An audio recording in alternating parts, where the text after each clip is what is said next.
এখানে আপনি এখন কোথায় আছেন? আমি এখন সাবরুম রেল স্টেশনে। কি পারপাসে আইছিলেন এখানে? আমি মাল খাই করতে আছি, কি মাল? হোল্ডার।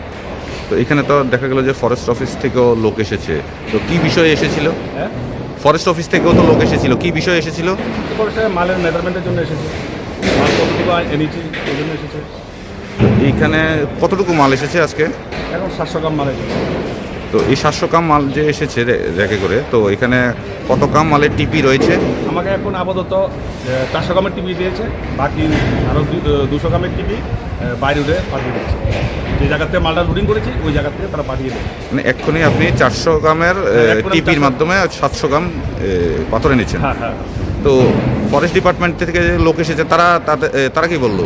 তারা বললো যে তারা ইনকোয়ারি করতে এসেছে, কতটুকু মাল এসেছে, সব কিছু ঠিকঠাক আছে কি না এই জন্য এসেছে।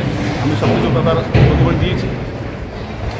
আপনার এখানে তো আপনার যে পেপার অনুযায়ী তো মাল এখানে বেশি আছে।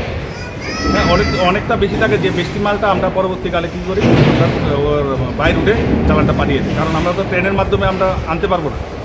তারপরে আমি 400 টিপি অনেক কষ্ট করে এনেছি, বাকি যে 200 গ্রাম বাকিছে আমি বাইরে উঠে ওরা এখান থেকে যে জায়গাতে লুট করেছি সেই জায়গা থেকে দিয়ে দেবো।